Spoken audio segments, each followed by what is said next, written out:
How strong are acid और base solution. ठीक है, we know how acid base indicator can be used to distinguish between an acid and a base. Acid और base को आपको फ़र्क पहचानने के लिए आप इंडिकेटर का यूज़ करेंगे। ठीक है, we have also learn in the previous section about dilution and decrease in concentration of H+ और OH- आयन इन सॉल्यूशन। हमने पहले कॉन्सेंट्रेशन जो हम बोलते हैं उसे कम डाइल्यूट कर दिया, बोल दिया हमने। उससे क्या होता है कि डिक्रीज इन आपकी H+ आयन या OH- आयन की कॉन्सेंट्रेशन अगर आपने कम कर दी तो आप कह रहे हैं आपने डाइल्यूट कर दिया। Can we quantitatively find the amount of these ion present in a solution. क्या हम इन आयन्स को कैलकुलेट कर सकते हैं, क्वान्टिटेटिवली हम अमाउंट फाइंड कर सकते हैं। आगे, कैन वी जज हाउ स्ट्रॉन्ग गिवन एसिड और बेसिस, और क्या हम ये भी जज कर सकते हैं कि कितना स्ट्रॉन्ग कोई एसिड है या बेस है। We can do this by making use of a universal indicator. ये प्रक्रिया हम यूनिवर्सल इंडिकेटर के थ्रू कर सकते हैं, which is a mixture of several indicator. काफ़ी अलग अलग तरह के भिन्न प्रकार के इंडिकेटर का समूह है, हमारा मिक्सचर है यूनिवर्सल इंडिकेटर।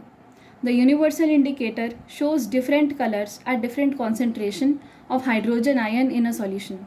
हमारा यूनिवर्सल इंडिकेटर जो है वो अलग अलग कलर दिखाएगा कॉन्सेंट्रेशन डिफरेंस की बेसिस में। अलग कॉन्सेंट्रेशन में अलग कलर, ज़्यादा है तो उसका कलर अलग होगा, थोड़ा कम कॉन्सेंट्रेशन हो गया जैसे H+ का ले लो या OH का, तो उसके बेसिस में आपका कलर डिसाइड हो रहा है।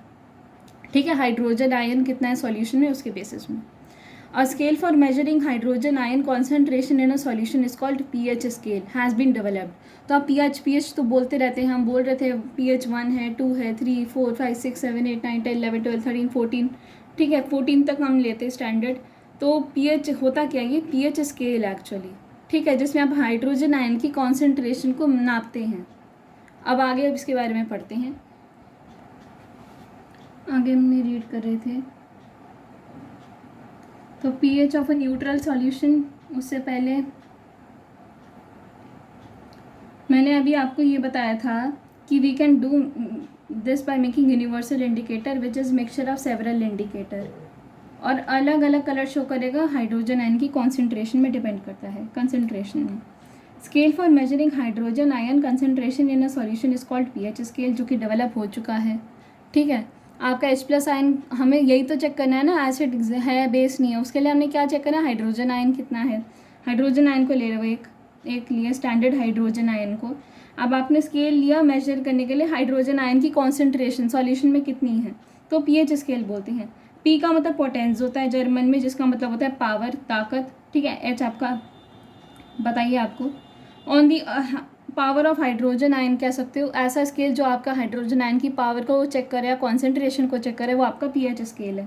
On the pH scale we can measure pH generally from 0 to 14। 0 अगर pH है मतलब बहुत ज़्यादा एसिडिक है। आपको इंक्रीजिंग ऑर्डर डिसेंडिंग ऑर्डर तो आता होगा, है ना। तो 0 से 14 तक जाते जाओगे वेरी अल्कालाइन हो जाएगा, 14 से 0 तक आओगे तो एसिडिक हो जाएगा। अब देखो, pH should be thought of simply as a number which indicate the acidic और basic nature of a solution. आपको कुछ नहीं करना, आपको सिर्फ नंबर याद रखने हैं। pH आपका एक नंबर है जो आपका एसिडिक या बेसिक नेचर को बताता है सॉल्यूशन का। Higher the hydronium ion concentration, hydrogen ion का कॉन्सेंट्रेशन जितना ज़्यादा होगा, lower is the pH value. अच्छा, अगर मैं बोली हूँ pH 0 है, इसका मतलब ये नहीं कि हाइड्रोजन आयन 0 है ना, उसका कंसेंट्रेशन इज मैक्सिमम एट 0। ठीक है, higher the hydronium ion concentration, lower is the pH value. आगे आइए, the pH of neutral solution is 7। Neutral solution अगर मैं कह रही हूँ, ना एसिड है ना बेस है, तो उसका pH आपका 7 होगा। न्यूट्रल का मतलब होता है ना ज़्यादा, ना एसिडिक है ना बेसिक आ रहा है आपका। ठीक है, पानी ले लो आप, ब्लड ले लो आपका, वो भी न्यूट्रल में आता है। ठीक है, 7.4 के अराउंड pH मानी जाती है, बट अभी आपको इतना याद रखना है कि the pH of neutral solution is 7। ठीक है, मैंने क्या बोला, 7.4 मानी जाती है ब्लड या पानी का, और मैंने क्या कहा, value less than 7 on the pH scale represent an acidic solution. 7 से कम का pH देखना है आपको, 7 से ज़्यादा का pH देखना है। 7 से कम है तो मतलब एसिडिक है, 7 से ज़्यादा pH आ रहा है तो मतलब बेसिक है। अब आ जाओ, as the pH value increases from 7 to 14, it is represent that an increase in OH- concentration in the solution। OH- ion अगर ज़्यादा है आपके सॉल्यूशन में, ठीक है, तो आप क्या कहेंगे, बेसिक है, एल्कालाइन स्ट्रेंथ बढ़ गई है। Generally paper impregnated with the universal indicator is used for measuring pH. तो पेपर का भी हेल्प लेते हैं हम, कागज़ का पीएच के पेपर लेके। Variation of pH with the change in concentration of H+ ion aqueous and OH- aqueous ion. ये एक्वस आयन रिप्रेजेंट किया, मैंने लिखा नहीं है इसमें, बट आपके फिगर में लिखा हुआ है एनसीईआरटी में, फिगर नंबर 2.6, ठीक है, और पेज नंबर 25 है मेरी एनसीईआरटी का। Chapter is acid base and salts of class 10th। Activity 2.11 में दे रखा है कि टेस्ट करना है पीएच वैल्यू सॉल्यूशन, जो कि आपके टेबल 2.2 में दे रखा है। अपने रिकॉर्ड ऑब्जर्वेशन को रिकॉर्ड करें और नेचर बताइए सब्सटेंस का आपके ऑब्जर्वेशन के अकॉर्डिंग। नेचर क्या, एसिड या बेसिक, आपको बताना है टेबल में देख के। उसमें सलाइवा लिखा हुआ है, सलाइवा खाना खाने से पहले का सलाइवा, खाना खाने के बाद का सलाइवा, मतलब आपने उससे पता लग जाएगा आपने किस तरह का फूड खाया, एसिडिक बेसिक ऐसा कुछ। Lemon juice, colourless aerated drink, carrot juice, coffee, tomato juice, tap water, 1 molar NaOH या फिर मोलर HCl। आपने मोलर पहली बार वर्ड सुना है गेस, ये पहले भी सुन रखा है। Colour of pH paper, approximate pH value और नेचर ऑफ सब्सटेंस आपको बताना है। पेपर पीएच पेपर का कलर क्या हो रहा है, अप्रॉक्सीमेट वैल्यू क्या, नेचर ऑफ सब्सटेंस। कलर मैंने पहले बता रखे आपको, वही BAR और RAB वाला, RBB। रुको, ब्लू टू रेड क्या आ जाएगा आपका, ब्लू से रेड जा रहे हो तो आपका एसिडिक कैरेक्टर इंक्रीज हो रहा है, और अगर रेड से ब्लू जा रहे हो तो आपका बेसिक कैरेक्टर इंक्रीज हो रहा है, ठीक है। तो ये पीएच फिगर 2.7 में मैं आपको दिखाऊं, अगर ये आपको दिख रहा है तो ये फिगर 2.7 देख लो, यहाँ पे पीएच पेपर दिखा रखा है। यहाँ पे गैस्ट्रिक जूस का बताया 1.2 है, लेमन जूस का उससे थोड़ा कम है but still it is acidic. Lemon juice में आपका सिट्रिक एसिड हो गया, गैस्ट्रिक जूस में आपका क्या मिल सकता है, HCl आपको मिल जाएगा, ठीक है। प्योर वाटर का देख लो, न्यूट्रल है, हरे दिखा रहा है। मिल्क ऑफ मैग्नीशिया आपका बेस होता है MgOH2। क्या आपने कभी खा रखा है एसिड बेस, आप खाते हैं, यस, या फिर आपके शरीर में प्रेजेंट होती है, yes. Sodium hydroxide solution last में दिखा रखा है जिसका पीएच यहाँ पे 14 है, ठीक है। तो pH of some substances shown on the pH paper, colors are only a rough guide.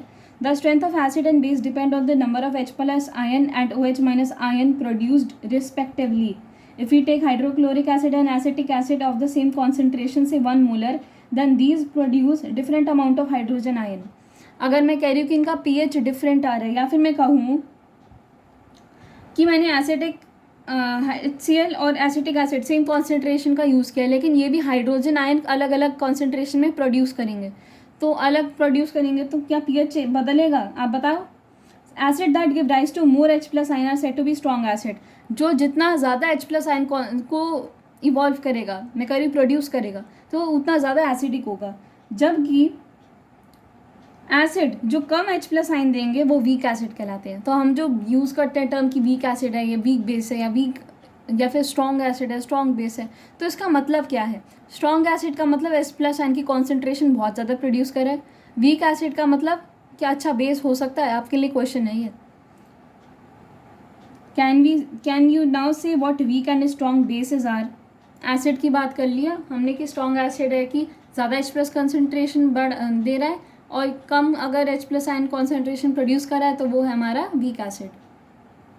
वैसे ही वीक बेस और स्ट्रॉन्ग एसिड बेस का भी होता है concept, strong base and weak base.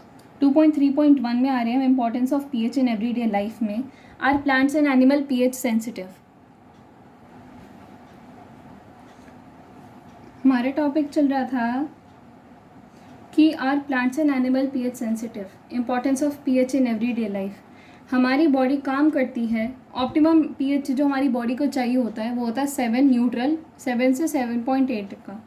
Slightly basic बोलते हो आप इसे, या न्यूट्रली कंसिडर करते हो। Living organism can survive only narrow range of pH range. हम ड्रास्टिक पीएच चेंज में सर्वाइव नहीं कर सकते, बहुत ही कम तौर पे अगर पॉइंट में भी पीएच चेंज हो रहा है तो उसमें वो सर्वाइवल हो जाती है।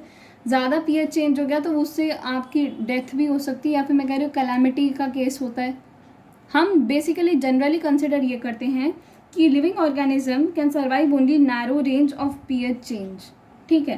When pH of rain water is less than 5.6, अगर हमारी बारिश का पानी उसका पीएच हमारा 5.6 पीएच से कम हो तो उसे हम एसिड रेन बोलते हैं। उस केस में when acid rain flows into the river it lowers the pH of river water. Acid rain अगर पड़ गया आपकी जल, आपका जितने भी लेक हो गए, ओशंस हो गए, पॉन्ड हो गए, वहाँ पे जो जनजाति है आपकी, फिशेस हो गए, आपकी एक्वेटिक लाइफ होगी, तो उनकी लाइफ को भी खतरा रहता है, वो रह नहीं पाएंगे।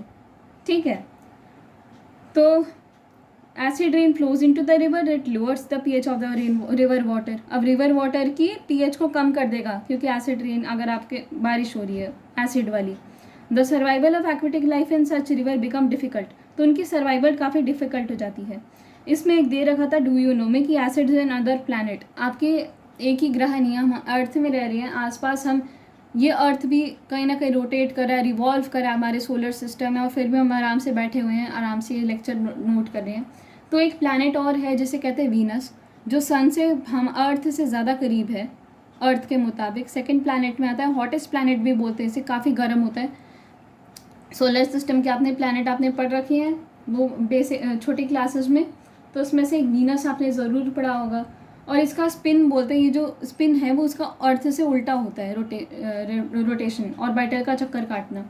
थिक वाइट और येलोविश क्लाउड वीनस में ज़्यादातर ऐसा पाया गया है, जो हमारे सैटेलाइट इमेजेस हैं या फिर जितने भी रिसर्चर्स हैं उन्होंने पता लगाया कि वीनस में थिक वाइट या फिर येलो कलर के क्लाउड होते हैं, और वो बेसिकली कार्बन डाइऑक्साइड होता ही है वहाँ पे, बट H2SO4 की कॉन्सेंट्रेशन, नोट करिए, सल्फ्यूरिक एसिड, काफ़ी खतरनाक एसिड है ये। सल्फ्यूरिक एसिड की कॉन्सेंट्रेशन भारी मात्रा में पाई जाती है वीनस के सरफेस में।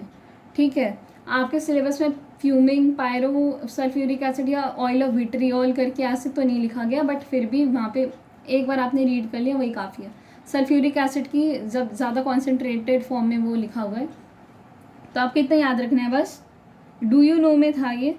ठीक है, कि आपको लगता है कि लाइफ क्या बाकी प्लैनेट में भी एग्जिस्ट कर सकती है। आपने आर्की बैक्टीरिया का एग्जाम्पल पढ़ लिया होगा अब तक, कि जो बहुत ही हार्श क्लाइमेट में रह रही है, हाइड्रोफिली हो गया आपका, ठीक है, मिथेनोजेंस हो गए, तो बाहर आउटर स्पेस में लाइफ है, बट बैक्टीरिया की लाइफ हमने थोड़ी बहुत रिसर्च कर रखी है। तो हम ऐसे कह सकते हैं कि क्या आपको लगता है लाइफ हमारे बाहर, हमारे प्लैनेट के अलावा कहीं और लाइफ एग्जिस्ट कर सकती है? वीनस में क्या आपको लगता है लाइफ एग्जिस्ट कर रही होगी? कमेंट करें। Yes. What is the pH of your soil, of the soil in your backyard? Anyone? क्या आपने कभी एक्सपेरिमेंट किया अपने बैकयार्ड के सॉइल मिट्टी के साथ, या फिर गमले में जो पौधे उग रहे हैं उनके साथ? Plants require a specific pH range for their healthy growth. अब प्लांट्स भी काफ़ी स्पेसिफिक होते हैं कि उन्हें कितना पीएच चाहिए। जैसे आपने ये रोडोडेंड्रॉन का पौधा देखा है प्लांट का भी, ये कहीं का नेशनल पौधा भी माना जाता है, फूल, नेपाल का आई गेस। यस, रोडोडेंड्रॉन एजियालस, पता नहीं ऐसी कुछ नाम है, अजेलियास, कैमेलियास, डाफने, एरिकास, और लिली टर्फ बोलते हैं, मैग्नोलियास बोलते हैं। रोडोडेंड्रॉन है हमारा, एसिडिक सॉइल कंडीशन में वो ग्रो कर जाते हैं। कुछ ऐसे प्लांट होते हैं जो थोड़ा बेसिक नेचर होने चाहिए था, बीन्स वगैरह आपके हो गए, एस्पैरागस हो गया आपका, है ना, कैबेज हो गया आपका। तो आपको अब ये नहीं करना कि अपने गमले में एसिड लेने के चक्कर में आप पता लगे सल्फ्यूरिक एसिड उठा रहे हो, बहुत ही कॉन्सेंट्रेटेड एसिड, ऐसे नहीं लेते कभी भी एसिड लेते वक्त। आप अपने लैब में जाइए, अपने लैब असिस्टेंट से कंसल्ट करें और अपने टीचर से कंसल्ट करें, और बहुत ही कम मात्रा में, बहुत ही कम डाइल्यूट करके भी एसिड यूज़ करा जाता है केमिस्ट्री लैब में। तो ठीक है, बहुत ही कम यूज़ करते हैं हम, और तो काफ़ी प्रिकॉशंस आपको बरतनी पड़ती है यूज़ करते हैं। बट वैसे मोटा मोटा बता रही हूँ कि जैसे एसिडिक आपने सुन लिया थोड़ी बहुत प्लांट्स, ठीक है, बहुत प्यारे फूल होते हैं रोडोडेंड्रॉन के भी, अजालियास के भी बहुत प्यारे पिंक कलर के मैंने फूल देख रखे हैं काफ़ी सारे, वाइल्ड अजालियास भी बोलते हैं, अजालिया, रोडोडेंड्रॉन, कैनेसेंस, ब्लूबेरी, आपका डॉगवुड हो गया, गार्डेनिया हो गया, है ना, और ऐसे काफ़ी सारे प्लांट्स हैं। तो आगे देखते हैं क्या लिखा है। To find out the pH required for the healthy growth of a plant, healthy growth, उस प्लांट की ग्रोथ के लिए, वो प्लांट वैसे ही मीडियम में ग्रो करता है जैसे आपको भी है, बाद में बताती हूँ मैं। To find out the pH required for healthy growth of a plant, you can collect the soil from various places. आप क्या कर सकते हैं कि अलग अलग जगह से आपने सॉइल इकट्ठा करी, कलेक्ट किया आपने थोड़ा बहुत सॉइल, ठीक है, और उसे किस तरह से आपने अब क्या करना है, एक्टिविटी 2.12 में दे रखा है। 2 ग्राम का सॉइल लेना आपने, अलग अलग सॉइल आपने कलेक्ट किया, ठीक है, अलग अलग, और आपने टेस्ट ट्यूब में पहले 2 ग्राम उस सॉइल को रखा और इसमें 5 मिलीलीटर पानी डाला, मिलीलीटर का है मैंने, ठीक है। Shake the content of the test tube, आपने टेस्ट ट्यूब का कंटेंट को शेक किया अच्छे से, फिर आपने फ़िल्टर कर दिया उसे, फ़िल्टरेट को, जो भी आपका मिट्टी था फ़िल्टरेट किया जिसे आपने फ़िल्टर करा है, ठीक है। कलेक्ट किया आपने फ़िल्टरेट टेस्ट ट्यूब में, कंटेंट को फ़िल्टर किया, फिर आपने फ़िल्टरेट को टेस्ट ट्यूब में रख दिया। अब आपने पीएच को चेक करना है अपनी यूनिवर्सल इंडिकेटर पेपर से। वो जो पेपर का आपको बताया था अभी इतना सारा यूनिवर्सल इंडिकेटर का, उसका यूज़ करेंगे आप। What can you conclude about the ideal soil pH. अब आपको आइडियल सॉइल पीएच क्या होनी चाहिए आपके हिसाब से आप बताइए, ठीक है, कि आपका प्लांट ग्रो कर पाए उस रीजन में। अब सपोज एक जगह है जहाँ पे सिर्फ रोडोडेंड्रॉन को ग्रो करनी है, तो वहाँ के लिए आइडियल पीएच क्या रहेगी सॉइल की कि वो वाले प्लांट ग्रो कर जाए। तो ऐसे आप कर सकते हैं छोटी मोटी रिसर्च। आगे देखिए pH in our digestive system. तो हम देख रहे हैं pH in our digestive system. It is very interesting to note that our stomach produces hydrochloric acid. Do you know our stomach produces hydrochloric acid? HCl, yes, HCl। वैसे आप अगर छूने जाओ तो आपको जला सकता है, इतना खतरनाक हो सकता है अगर ज़्यादा कॉन्सेंट्रेटेड हो ये, लेकिन हमारे पीएच हमारे स्टमक में अपने आप ही प्रोड्यूस भी हो रहा है। तो इसका रोल क्या होता है कि it help in digestion of food without harming stomach. पहली बात तो स्टमक में प्रोड्यूस भी हो रहा है, ऊपर से हार्म भी कॉज नहीं कर रहा ना। डाइजेशन, फूड का डाइजेशन कहाँ होता है आपका, आपके पेट में। During indigestion the stomach produces too much acid. Indigestion का केस क्या होता है कि जब स्टमक है, during indigestion stomach produces too much acid, ठीक है। उससे क्या होता है, आपको पेन होता है, दर्द, और कभी कभी इरिटेशन होती है आपके पेट में। तो आप कहते हो ना कि आपको कहीं इंडाइजेशन तो नहीं होगा, ज़्यादा एसिडिटी तो नहीं होगी, एसिड तो नहीं हो गया ज़्यादा। तो उसमें क्या यूज़ करते हैं हम, एंटासिड, जिसे हम बेस कहते हैं। और ये क्या करते हैं, एसिड को न्यूट्रलाइज करते हैं, ठीक है। ये ऐसे एसिड होते हैं एंटासिड जो कि हमारे एक्सेस एसिड को न्यूट्रलाइज करते हैं। एक्चुअली में एंटी बोल सकते हैं, एंटी एसिड बोलते हो आप, वैसे एंटा एसिड्स बोलते हैं हम इसे, काम उल्टा है इसका, ठीक है। तो मिल्क ऑफ मैग्नीशिया हो गया हमारा, जो कि माइल्ड बेस है। एक हमने अभी देखा था pH 10 के अराउंड था पहले हमने जब करा था। यहाँ पे मैंने साइड में लिखाया रखा था कुछ छोटा सा टेबल जैसा, उसमें मैंने pH लिखे हुए थे, 5 थे ऐसे सब्सटेंस जिसके pH आपको दे रखा था। तो इसका आपको फॉर्मूला याद रखना है, MgOH2 मैग्नीशियम हाइड्रो ऑक्साइड, ये OH हाइड्रो ऑक्साइड है, Mg आपका मैग्नीशियम हो गया। और ये आपको बैलेंस करना सिखाया जाएगा आने वाले क्लासेस में कभी, ठीक है। तो अभी के लिए इतना ही। एज अ रेमेडी आपको मिल्क ऑफ मैग्नीशिया दिया जाता है, which is an antacid to prevent too much acidity और इंडाइजेशन।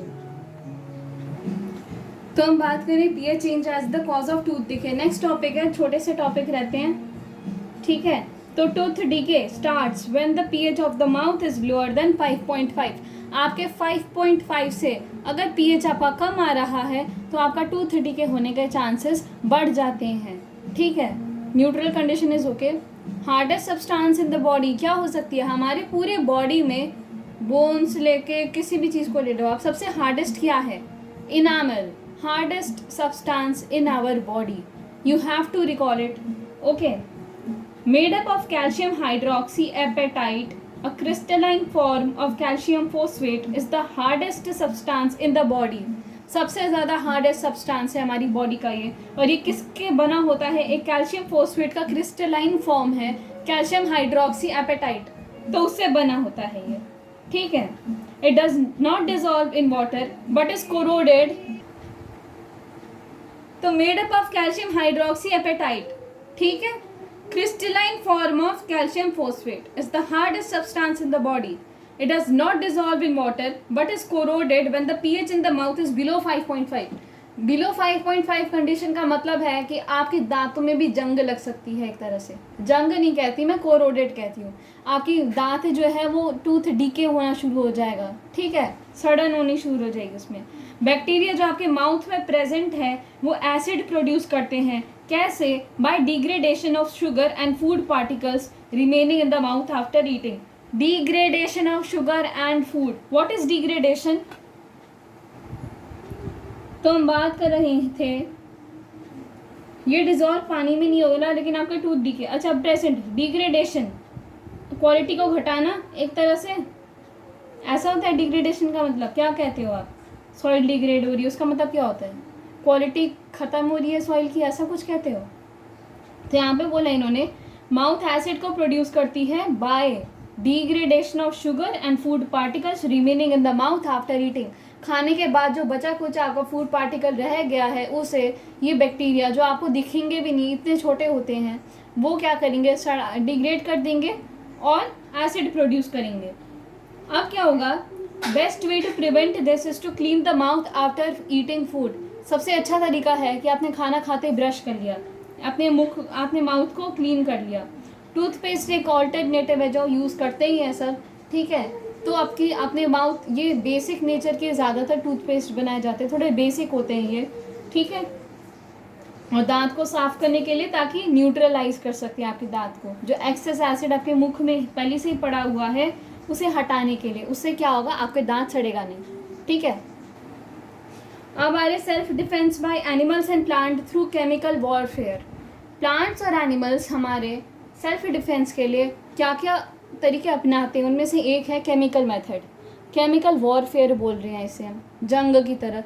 होता क्या है कि आपने कभी मधुमक्खी को देखा होगा, अगर मधुमक्खी ने डंक मारा आपको तो उसका जो एसिड प्रोड्यूस करता है वो कॉज करता है आपको दर्द होती है, उससे इरिटेशन भी होता है, पेन एंड इरिटेशन दोनों कॉज करेगा। Formic acid is the name of the acid which is present in the sting. मैं कह सकती हूँ कि अगर डंक मारे आपको तो फॉर्मिक एसिड की लेवल को कम करने के लिए, उससे रिलीफ पाने के लिए आप बेकिंग सोडा का यूज़ करते हैं, mild baking soda, mild base बोलूँ मैं। बेकिंग सोडा का फॉर्मूला, तो बेकिंग सोडा का फॉर्मूला याद रखें आप, NaHCO3, ठीक है। pH अगर वाटर में डिजॉल्व है तो इसका pH 8 to 9 आता है, ठीक है। स्लाइटली बेसिक होता ही है, माइल्ड बेस बोलते हैं हम इसे। और ये लगाते तो इससे हमें पेन में रिलीफ मिलता है। जब हनी बी की स्टिंग हो उसके लिए तो कारगर है। कुछ लोग ऐसे भी करते हैं कि जैसे नीम हो गया या गार्लिक होगा, वो भी यूज़ करा जाता है। बट अभी आपके सिलेबस में, बुक में आपको सीधा बेकिंग सोडा दिया हुआ है, ठीक है, सिर्फ बेकिंग सोडा। एक आपको नेटल लीफ का टॉपिक दे रखा है कि नेटल लीफ के जो हेयर होते हैं, stinging hair of nettle leaves inject methanoic acid. उसके हेयर को अगर आपने छू लिया तो वो हेयर ना आपको डस्ट लेगी और क्या रिलीज करेगी? Methanoic acid. Methanoic acid again it is a form of carboxylic acid. Formic acid is another name of methanoic acid, can be say that. Next, burning pain cause करती है natal leaf का जो sting होता है, वो burning pain, आपको जलन भी महसूस होगी और दर्द भी होगा उसके साथ साथ। तो ऐसा होता है इसका पेन। उसके लिए हम हर बार ये नहीं कहेंगे कि आपको बेकिंग सोडा यूज़ करो, बट इसके लिए I guess antihistamine use होते हैं। आपके सिलेबस में इसका नेटल लीफ का दे नहीं रखा रेमेडी, आपको सिर्फ हनी बी स्टिंग का रेमेडी दे रखा है। तो नेचर प्रोवाइड न्यूट्रलाइजेशन ऑप्शन, एक बार देख लीजिए। Nettle is a herbaceous plant which grows in the wild. Its leaf are stinging hair which cause painful sting when touched accidentally. This is due to methanoic acid secreted by them. A traditional remedy is rubbing the area with the leaf of a dog plant. आपका dog plant कौन सा होता है? dog plant आपका, या web में search कर सकते हैं, प्यारी सी फोटो आपको दिख जाएगी dog plant की। बट अभी मैं इतना बता रही हूँ कि which often grows beside the nettle in the wild. Nettle leaf के साथ साथ ही जंगली पौधे हैं ये, ठीक है। नेटल हो गया, तो ये डॉग प्लांट भी उसके साथ साथ कहीं उगता है। Can you guess the nature of the dock plant? आपको क्या लगता है डॉग प्लांट का नेचर क्या होगा? अगर ये एसिड निकाल रहा है आपका नेटल लीफ, और आपका डॉग प्लांट है उसे न्यूट्रलाइज करने का काम कर रहा है या आपको रिलीफ देने का काम कर रहा है, तो नेचर उसका बेसिक होना चाहिए। So next time you know what to look out for if you accidentally touch a nettle plant while trekking. Trekking करते वक्त हो सकता है कि आपने इस प्लांट को छू लिया हो और आपको वहाँ पे बर्निंग, इचिंग, पेन हो रहा हो। Are you aware of any other effective traditional remedies for such sting? क्या आपको ट्रेडिशनल रेमेडी पता है ऐसे स्टिंग के लिए?